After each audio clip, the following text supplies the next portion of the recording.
സംസ്ഥാനത്തെ റോഡുകളിലെ വാഹനങ്ങളുടെ വേഗപരിധി വർദ്ധിപ്പിച്ചു. ദേശീയ സംസ്ഥാന പാതകളിലെ പരമാവധി വേഗമാണ് നിലവിലേക്കാൾ 20 കിലോമീറ്റർ വരെ കൂട്ടിയത്.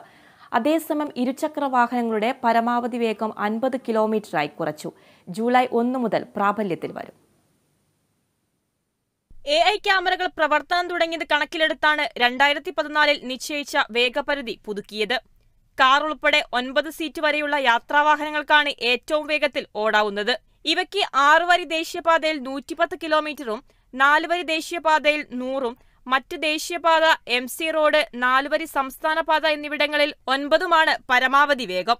പ്രധാന സംസ്ഥാന പാതകളിലും ജില്ലാ റോഡുകളിലും 80ഉം പ്രാദേശിക പാതകളിൽ 70ഉം നഗരപരിധിയിൽ 50 കിലോമീറ്ററായും തുടരും. ട്രാവലറും ബസ്സും പോലുള്ള മറ്റു വലിയ യാത്രാവാഹനങ്ങൾക്ക് 6 വരി ദേശീയപാതയിൽ 95, 4 വരി ദേശീയപാതയിൽ 90, മറ്റ് ദേശീയപാത, MC റോഡ്, 4 വരി സംസ്ഥാന പാത എന്നിവിടങ്ങളിൽ 85ഉമാണ് പരമാവധി വേഗം. പ്രധാന സംസ്ഥാന പാതകളിലും ജില്ലാ റോഡുകളിലും 80ഉം പ്രാദേശിക പാതകളിൽ 70ഉം നഗരപരിധിയിൽ 50 കിലോമീറ്ററായും വേഗം തുടരും.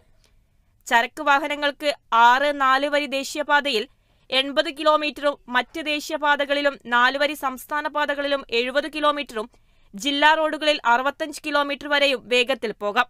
അതേസമയം ഇരുചക്ര വാഹനങ്ങളിലെ വേഗപരിധി കുറച്ചു. പരമാവധി വേഗം 70ൽ നിന്ന് 60ആയാണ് കുറച്ചത്. മരണനിരക്ക് കണക്കിലെടുത്താണ് തീരുമാനം. ഓട്ടോ ഉൾപ്പെടെയുള്ള മുച്ചക്ര വാഹനങ്ങൾക്കും സ്കൂൾ വാഹനങ്ങൾക്കും പരമാവധി വേഗം 50 കിലോമീറ്ററായി തുടരും. Kerala vision news, Thiruvananthapuram.